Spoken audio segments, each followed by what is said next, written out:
As Sete Vidas de Conímbriga. 120 anos depois da primeira escavação metódica em Conímbriga, as ruínas desvendam segredos e desfazem mitos. Pelo dedo, vê-se o gigante. Pelo mais ínfimo pormenor, apreende-se uma cidade. Com a segurança de quem sabe os terrenos que pisa, José Ruivo, diretor do Museu Monográfico de Conímbriga, MMC, caminha por um pomar. Mede as distâncias por referências discretas no terreno até parar num ponto específico. Satisfeito, anuncia: estamos provavelmente no que teria sido o centro do anfiteatro.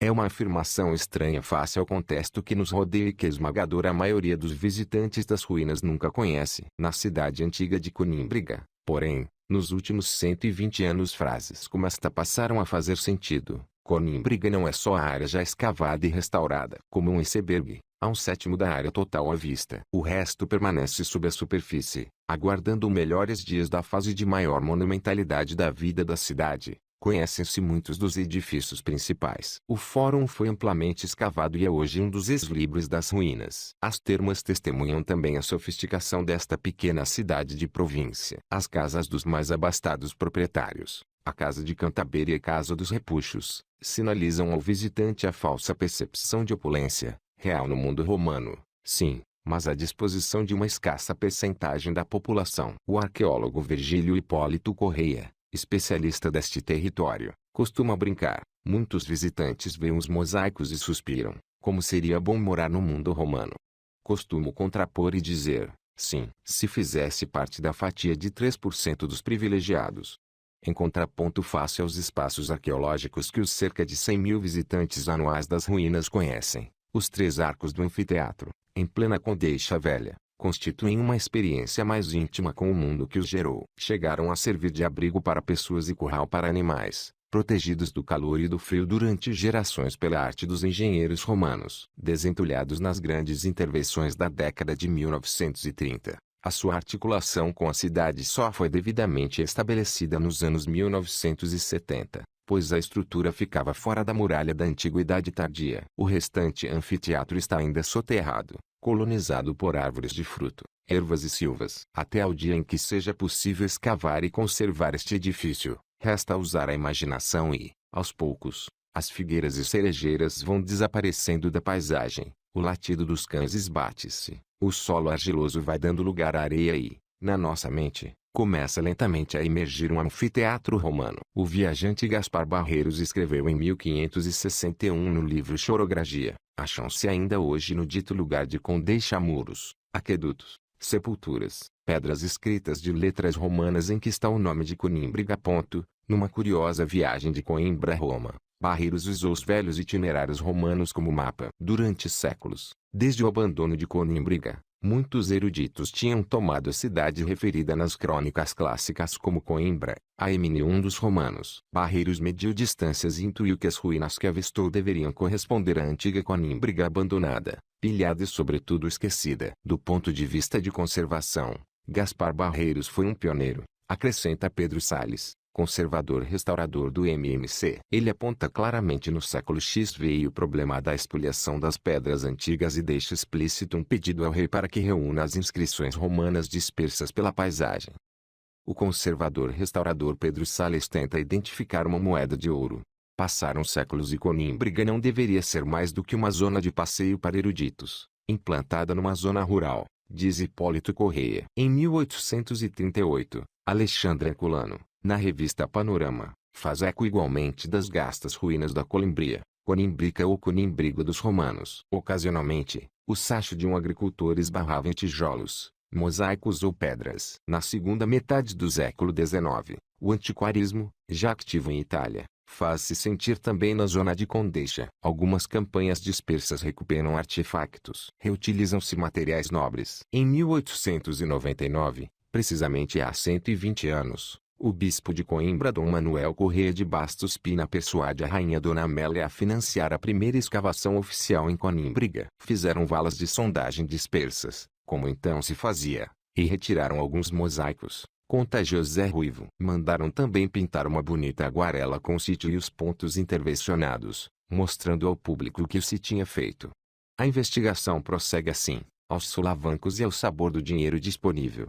Avançamos no tempo. Em 1906, Um artigo na revista Ilustração Portuguesa dá conta do drama de um lavrador a quem o seu terreno não dá tréguas. A seara ficava raquítica e o fruto enfezado. Queixava-se. Decidido a esclarecer o assunto, decidiu cavar. Encontrou tijolos com abundância e por fim uma camada espessa de pedra. Interpretou-a como argamassa do tempo dos mouros. Era ela a ladra do seu terreno. Continuando a escavar, o lavrador encontrou sepulturas. Numa delas, estava uma garrafinha de vidro. Com deixa velha acudiu em peso ao local. Deram-me cabo da seara. Remexeram os ossos. Deram cabo de tudo. Salvou-se a garrafinha. Os 4.000 réis de pedra são para entretenimento dos arqueólogos. É bom que saibam o que têm a pagar.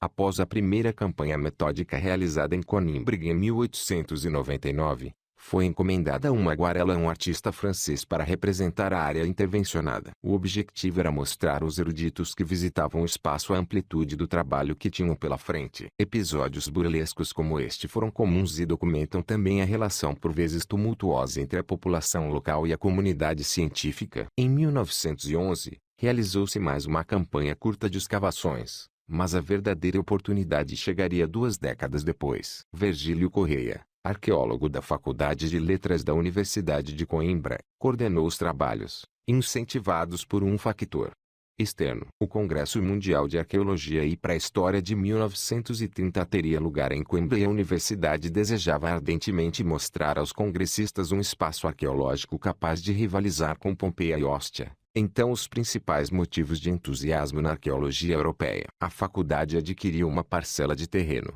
ainda hoje conhecida como terreno da Faculdade de Letras, e, apesar dos atritos entre as competências da universidade e as da Direção-Geral de Edifícios e Monumentos Nacionais, DGEM, Virgílio Correia dispôs por fim de um campo de trabalho.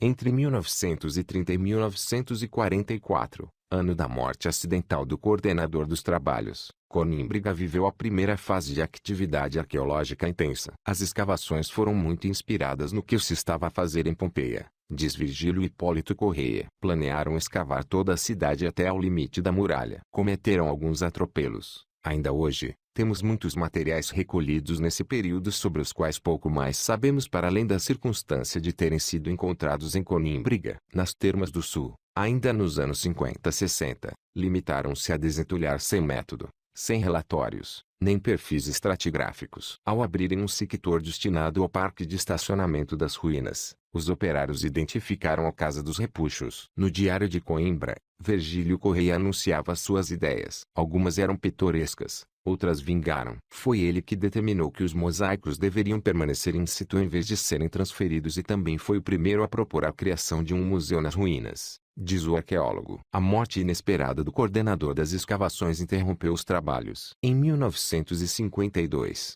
uma equipa italiana visitou Conímbriga, a convite do diretor do Museu Nacional de Arqueologia, para iniciar o restauro dos mosaicos. Entre o grupo de entusiastas das ruínas, estava João Manuel Bairrão Oleiro, docente da Universidade de Coimbra, mas a colaboração com a DGEM não ficou isenta de conflitos. Em 1962, Bairrão Oleiro transferiu-se da universidade para o recém-criado Museu Monográfico, situação a que não foi alheia à primeira crise estudantil de 1961. A missão da sua vida, identificada desde os tempos de estudante, tinha encontrado o local certo para o seu exercício. Na década de 1950, uma equipa italiana visitou Conímbriga para colaborar no restauro dos mosaicos. Cortese do Museu Monográfico de Conímbriga. Um ano depois, num congresso, conhece Robert Etienne, da Universidade de Bordeaux. Juntos, os dois homens vão programar uma campanha de trabalhos arqueológicos sem paralelos no país. As escavações luso-francesas duram até 1971, contando com a direção da parte portuguesa por Jorge de Alarcão, e modificam o conhecimento da cidade e a prática da arqueologia em Portugal. A obsessão com a conservação, o registro e a qualidade da publicação marcam uma geração. A área conhecida da cidade multiplica-se. Identificam-se os monumentos principais da fase de apogeu da urbe. Conímbriga, cidade provincial vagamente enunciada por Plínio, entra no mapa europeu das cidades romanas. Na fase imperial, Conímbriga tem particularidades que a tornam um curioso estudo de caso no mundo romano. Arqueólogos como Virgílio Hipólito Correia e José Ruivo, que trabalham nas ruínas há mais de 2 décadas, Descrevem o contraste entre esta cidade e as restantes que se conhecem na Península Ibérica. Não tem uma malha regular como Maia, nem segue os planos de Vitrúvio, diz Hipólito Corrêa. O cadastro de Conímbriga é o pré-romano. Isso significa que, quando os romanos aqui chegaram, não se registrou uma expropriação e reordenamento radical do território. A estrutura de propriedade ter-se-á mantido. Assim sugerem as inscrições que nos chegaram e que continuam a mostrar uma cidade essencialmente indígena com uma pequena percentagem de colonos e administradores romanos. Pensamos que a cidade adaptou-se ao modo romano, adoptando o latim, a maneira de vestir e técnicas de construção, mas mantendo a mesma estrutura indígena. As ideias feitas de legiões romanas e rompendo pelo território e reordenando o perfil étnico da cidade não fazem sentido numa cidade provincial no extremo ocidental do império. É mais provável que apenas um punhado de administradores e altas patentes viesse de fora, acrescenta José Ruivo. Será afinal tão diferente do modelo de administração que Portugal levou para as suas colônias africanas no século XX? Tão importante como a arquitetura monumental é a arquitetura doméstica e a gestão do espaço público. No final do século I, registra-se uma fase de grande investimento e é provável que até existissem 2 fóruns. No período flaviano, a cidade foi verdadeiramente um município. O fórum transformou-se num santuário de culto imperial. Haveria então cerca de 5.000 almas na urbe. Deveriam existir outros templos espalhados pela cidade. Tal como hoje qualquer vila tem mais do que uma igreja. Temos referência de um culto a Marte Neto, divindade indígena. Quem sabe se um dia não encontramos esse templo na vasta área residencial ainda por escavar.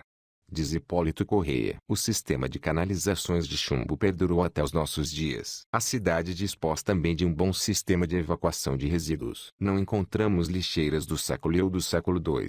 O que significa que existiria uma solução prática para escoar os resíduos. Em contrapartida, no século IV, temos a cidade repleta de lixeiras. Qualquer canto servia para abrirem um buraco e verem-se livres do lixo. É o melhor indício de que então o espaço urbano está a degradar-se. Na fase correspondente ao final do Império Romano, algumas casas alargam e passam por cima de ruas. O governo da cidade desagrega-se. Impressionado com as casas senhoriais e com a grandeza do fórum, o visitante perde a perspectiva mais importante de Conímbriga. Existiram 7 ocupações diferentes deste território e a cidade romana corresponde apenas a 1/4 do tempo de vida. Um período rico, marcado por uma monumentalidade que resistiu melhor à passagem do tempo, mas que durou apenas cerca de 5 dos 20 séculos em que o coração da cidade pulsou. Quantas Conímbrigas, afinal, existem? A resposta foi variando com o tempo. Hoje sabe-se que existiu certamente um povoado do Bronze Final. Há depois um povoado da Idade do Ferro, identificado nas escavações de 1911, e certamente muito importante, mas ainda mal conhecido. Testemunha uma fase durante a qual o território beneficiou do acesso fácil ao Mondegão interior para escoar minérios e receber produtos importados do Oriente distante. O topônimo Conímbriga terá surgido na transição entre estes 2 momentos. O assistente operacional Manuel Santo a trabalhar na única oficina de conservação e restauro de mosaico do país. A Conímbriga romana é inquestionável, provavelmente dividida em 2 fases. Uma de apogeu e expansão e outra de declínio progressivo. O verdadeiro ponto de discórdia ideológico e programático ocorreu no debate sobre o abandono da cidade. Teria ocorrido com a transferência da sede do bispado da cidade para Coimbra, em meados do século XX, como sugere o Parochiale Suevicum, documento que registra o número de paróquias pertencentes a cada diocese. Ou teria permanecido durante mais séculos. Robert Etienne chegara a Portugal pouco depois de publicar a sua tese sobre o culto imperial nas províncias ibéricas, defendendo a premissa de que as cidades hispânicas teriam sido municipalizadas à época Flávia. O interesse do eminente arqueólogo francês e dos seus discípulos foca-se quase exclusivamente no período imperial. Mesmo nas publicações tardias, as camadas estratigráficas correspondentes a períodos posteriores ao romano são designadas por camadas bárbaras e pouco valorizadas no pensamento histórico sobre a cidade. Por maioria de razão, a informação sobre estas fases é pouco valorizada nas publicações. Na década de 1990, as campanhas arqueológicas revelaram informação complementar. Vários materiais cerâmicos tidos como romanos foram reavaliados como medievais. As datações de carbono 14 revelaram uma ocupação mais duradoura do que o século V, a data até então apontada como a do provável abandono. Hoje é seguro falar-se de uma Conímbriga suevico-visigótica e não restam dúvidas de que, mesmo após a invasão muçulmana de 711, A cidade, ou o que dela restava, continuou a ser ocupada, diz José Ruivo. Só as convulsões entre cristãos e muçulmanos nos séculos 9x, a altura em que a fronteira entre as duas civilizações oscilou para norte e sul do Mondego, com conflitos militares regulares, terá ditado o abandono. Na crônica albeldense, refere-se que Afonso III das Asturas reconquista Coimbra, erma a região e reforça Coimbra e Viseu. Terá sido esse o momento, em pleno século IX, em que o coração de Conímbriga deixou de bater. Em termos de cultura material, a fase pós-romana era uma das mais bem representadas. O acervo documenta aliás uma transição menos violenta do que a historiografia romântica idealizara. Naturalmente, as invasões suevas de 465 e 468 contribuíram para reestruturar a elite de poder na cidade, mas tudo indica que a vida prosseguiu. A decadência das instituições urbanas também não se deve necessariamente às hordas bárbaras. Em meados do século V, as elites já teriam abandonado o espaço urbano, trocando-o pelo conforto e segurança das suas vilas campestres. Os edifícios públicos estariam desativados desde o século V. Entretanto, o que ainda funcionava prosseguiu ao serviço, tal como mais tarde, quando o domínio muçulmano impuser novas reestruturações de poder, a população prosseguirá sua vida. Os suevos trocam rapidamente a espada pelo arado, escreve Paulo Orósio, cronista do século V. A Conímbriga do período muçulmano é igualmente uma caixa de surpresas, embora a investigação nos próximos anos possa acrescentar mais informação a um período mal compreendido. Sabe-se, porém, pela análise de fauna, que continuou a ser consumido porco como anteriormente, um indício claro de continuidade cultural. A região já seria muito setentrional para os muçulmanos. Para aqui, teriam vindo as linhas avançadas do exército, mas não uma população colonizadora. A vida continuou, diz Virgílio Hipólito Correia. A mitologia grega foi amplamente aculturada pela civilização romana. O tema do labirinto do Minotauro num mosaico no peristilo da Casa dos Repuxos foi replicado em todo o Império Romano. Como qualquer instituição cultural portuguesa, o MNC equilibra-se entre o muito que gostaria de fazer e os recursos disponíveis, reconhecendo sempre que, por cada metro quadrado adicional de área escavada, nascem novos problemas de conservação. A prioridade será dada à expansão para o anfiteatro através da aquisição das propriedades que ainda se encontram em mãos de privados. O conhecimento da cidade continua a ser como um dos mosaicos da Casa dos Repuxos. A figura de fundo está perfeitamente identificada, mas faltam tecê-las que permitam ver todas as nuances da longa história de uma cidade que sobreviveu durante 2000 anos. Entre o bronze final e a alta idade média. Nem todas encaixarão na visão românica que temos da história, mas aprendemos em Conímbriga que o mínimo fragmento pode ter significados inesperados.